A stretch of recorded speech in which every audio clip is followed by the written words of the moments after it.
Okay, next part में हम study करते हैं कि जो बर्थ के बाद क्या चेंजेस आएंगी। ठीक है, जब अब वो जो बेबी गर्ल थी उसकी बर्थ हो गई, ठीक है, देन क्या चेंजेस होंगी।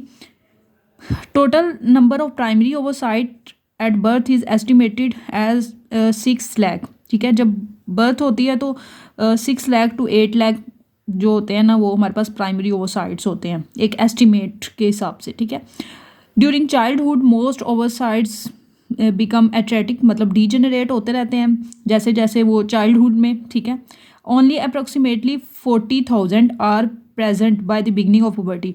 ठीक है, जब हमारे पास पुबर्टी होती है ना, तब तक सिर्फ 40,000 रह जाते हैं। ठीक है, 6 लाख से 8 लाख होते हैं। ठीक है, जब हमारे पास क्या होता है, बर्थ होती है। ठीक है, और फिर वो क्या करते हैं, ड्यूरिंग चाइल्डहुड वो डीजेनरेट होते रहते हैं, और जब पुबर्टी आती है तो अप्रोक्सीमेटली 40,000 रह जाते हैं, जिसमें से सिर्फ 500 से भी कम कह लें जो ओव्यूलेट करते हैं। ठीक है, ओव्यूलेट से मतलब मिच्योर होकर फर्टिलाइजेशन के लिए जाते हैं। ठीक है, उनमें से 500 से भी कम होते हैं। Some ovocyte that reach maturity late in life have been dormant in the diploid stage of the first meiotic division for 40 years or more before ovulation. ठीक है, जो मतलब ओवोसाइट जो कि बहुत लेट तक ओवरलेट नहीं हो पाते हैं। ठीक है, मतलब 40 साल या उससे ज़्यादा। ठीक है, तो वो ओवुलेट नहीं, तो वो परमानेंटली ये कह लें कि वो डोरमेंट हो जाते हैं डिप्लोइड स्टेज में। ठीक है, उनको वही ज़्यादा फेवरेबल लगती है उसमें रहना। Whether the diploid stage is the most suitable phase two protect the ओवोसाइट against environmental influences is unknown. ठीक है, तो the fact that risk of having children with chromosomal abnormalities. ठीक है, क्रोमोसोमल हमने पिछले लेक्चर में डिस्कस किया हुआ है। ठीक है, टॉपिक क्रोमोसोमल एबनॉर्मेलिटीज़। ठीक है, जिसके अंदर बर्थ डिफेक्ट्स आते हैं। तो उसमें ये होता है कि जैसे जैसे मदर की एज जो होती है वो इंक्रीज़ होती है। ठीक है, प्राइमरी ओवोसाइट्स जो होते हैं ना, वो क्या होते हैं, रिस्क होता है उनको कि वो डैमेज हो जाएंगे। ठीक है, तो अगर वो मतलब कम्प्लीटली ओवुलेट नहीं हो पाते, एक जो प्रोसीजर है, ठीक है, उसके थ्रू कम्प्लीटली उसको फॉलो करते हुए ओवुलेट नहीं होते, स्टेप्स मिसिंग होते हैं या किसी डैमेज का मतलब कोई भी डैमेज हो जाता है, तो उसके नतीजे में क्या होता है कि वो जो है जो उससे जो बेबी बनेगा, ठीक है, उसके अंदर क्रोमोसोमल एबनॉर्मेलिटीज़ हो सकती हैं। ठीक है, वो बर्थ डिफेक्ट्स होंगे। ठीक है, तो इसलिए मदर की एज इंक्रीज़ होगी तो रिस्क इंक्रीज़ होंगे क्रोमोसोमल एबनॉर्मेलिटीज़ के। अच्छा, at puberty a pool of growing follicle is established and continuously maintain from. अच्छा, अब हम बात करेंगे, हमने ये बात की प्रीमोडियल फॉलिकल्स की, तो आपको समझ आ गई कि एक सिंगल प्राइमरी ओवोसाइट है, उसको सराउंड कर रही है फ्लैट एपिथेलियल सेल्स की लेयर। अब क्या होगा, जैसे ही पुबर्टी आएगी तो इसमें कुछ चेंजेस आएंगी। उसमें चेंजेस क्या आएंगी कि ये देखें, ये हमारे पास फ्लैट सेल्स थे। ठीक है, ये किस में चले गए, ये क्यूब शेप कुबाइडल सेल्स में ये लेयर चली गई। ठीक है, और साथ में ये अंदर ये एक लेयर बनने लग गई ज़ोना पेलोसिडा की। ठीक है, तो ये हमारे पास, इसको अब हम ये कहेंगे कि ये क्या है, ग्रोइंग फॉलिकल है। ठीक है, अब क्या होगा कि जैसे ही ये अब सिंगल लेयर है, ये लेयर चली जाएगी स्टेटिफाइड के अंदर। स्टेटिफाइड मतलब मल्टीपल लेयर्स हो जाएंगी सेल्स की। ठीक है, साथ में ये ज़ोना पेलोसिडा भी कंप्लीट हो जाएगी। इधर सिर्फ बिगनिंग थी उसकी फॉर्मेशन की। ठीक है, यहाँ वो भी कंप्लीट हो जाएगी। ठीक है, ये बाहर कनेक्टिव टिश्यू है जो इसको सराउंड कर रहा है। ठीक है, तो इसको हम नाम देंगे प्राइमरी फॉलिकल का। ठीक है, देखें इसमें और इन तीनों चीज़ों में डिफरेंस देखें। इसमें सिर्फ फ्लैट सेल सराउंड कर रहे हैं, तो इसको हम प्रीमोडियल फॉलिकल का नाम देंगे। ठीक है, इसमें क्या होगा, ये पुबर्टी पे चेंजेस आएंगे। ये था जब बर्थ हुई तो बर्थ से लेकर पुबर्टी तक यही सेल्स रहे। ठीक है, जब पुबर्टी हुई तो ये चेंजेस आने शुरू हो गए, क्योंकि इन्होंने आगे क्या करना है, मिच्योरेशन की तरफ जाना है।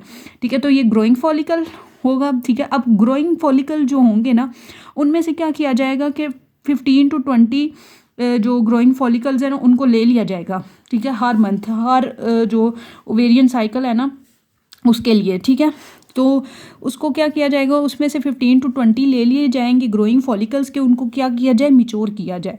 ठीक है, तो ये डिफरेंसेस आई होप सो आपको समझ आ गए होंगे कि इनमें क्या डिफरेंसेस हैं। ठीक है, ग्रोइंग प्राइमरी फॉलिकल के अंदर और ग्रोइंग फॉलिकल के अंदर। Okay, next we will discuss each month each month 15 to 20 follicles selected from this pool, ठीक है, बिगन टू मिच्योर, ताकि वो मिच्योर हो सके। Some of these dry where as other begin to accumulate fluid in a space. अच्छा, इनमें से क्या होता है, मोस्टली जो होते हैं ना वो डाई हो जाते हैं। अब हमें ये तो पता है कि एक सेल नहीं ओव्यूलेट करना है, ठीक है, तो क्या होगा कि बाकी जो हैं वो आहिस्ता आहिस्ता वो क्या होते जाएंगे, डीजनरेट होते जाएंगे, क्योंकि एक सेल्स ही ने मिच्योर होना है, ठीक है। अब क्या होगा, नेक्स्ट क्या है कि अब ये जो प्राइमरी फॉलिकल बन गया ना, अब इसके अंदर क्या होगा, फ्लूइड अकोमुलेट होने लग जाएगा, ठीक है। तो वो क्या बना देगा, एक स्पेस बना देगा जिसको हम कहते हैं एंट्रम। वो मैं आपको डायग्राम में दिखाती हूँ, ठीक है। Thereby entering the antral phase, ठीक है, तो वेजिकुलर स्टेज में चला जाता है, ठीक है। जब ये एंट्रम बनता है तो हम कहेंगे वेजिकुलर स्टेज में वो चला गया। ये देखें, ये सेल्स होंगे स्ट्रेटिफाइड सेल्स हो गए, ठीक है, ये हमने जो बात की थी, और ये इसको सराउंड कर रहे हैं ये सारे सेल्स। अब ये क्या हुआ, ये फ्लूइड आया, तो फ्लूइड आने की वजह से ये एक कैविटी जनरेट होगी, ठीक है, जिसको हम नाम देते हैं फॉलिकुलर एंट्रम का नाम देते हैं, ठीक है। और ये हमारे पास ये लेयर जो थी इसको सराउंड कर रही थी जोना पेलोसोडा, ये प्राइमरी ओवोसाइट है, ठीक है।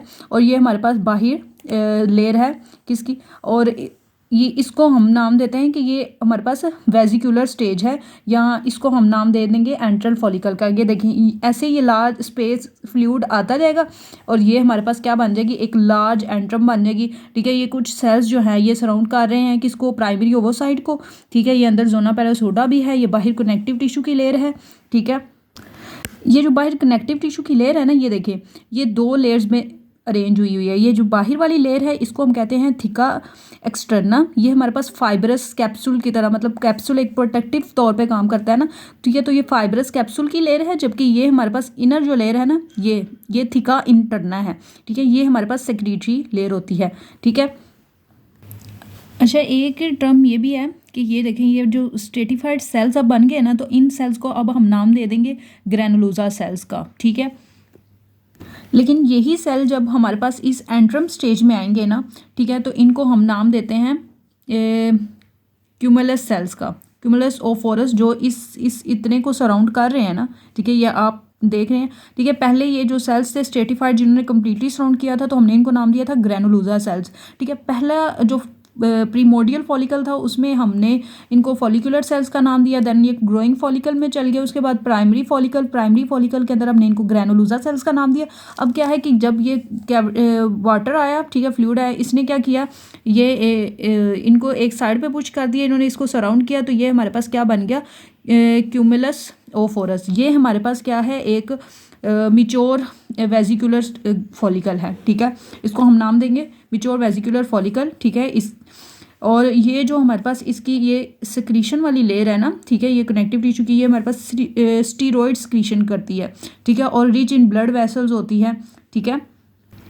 अब 15 to 20 फॉलिकल्स लिए जाते हैं, ग्रोइंग फॉलिकल्स लिए जाते हैं, जिनमें से सिर्फ एक जो है वो फुल मेच्योरिटी तक जाता है, ठीक है। बाकी जो होते हैं वो हमारे पास डीजेनरेट हो जाते हैं, ठीक है। When the secondary follicle is mature, अच्छा, सर्ज एक आती है, ल्यूटिनाइजिंग हार्मोन आता है, ठीक है। ये हमारे पास क्या करता है, ये जो प्राइमरी ओवोसाइट है ना, इसकी मेच्योरेशन को क्या करेगा, कंप्लीट करेगा। मियोसिस 1 हो जाएगी रिजल्टिंग में। अब जब मियोसिस 1 कंप्लीट हो जाएगी ना, तो ये सेल्स किस में चला जाएगा, इसको हम कह देंगे, पहले इसको हम प्राइमरी ओवोसाइट कह रहे थे, अब इसको क्या हम कहेंगे, सेकेंडरी ओवोसाइट कह रहे हैं, सेकेंडरी ओवोसाइट कह रहे हैं। अब इससे क्या बनेगा, एक सेल बनेगा, 2 सेल बनेंगे, ठीक है। एक हमारे पास जो होगा वो अनइक्वल साइज के होंगे, ठीक है।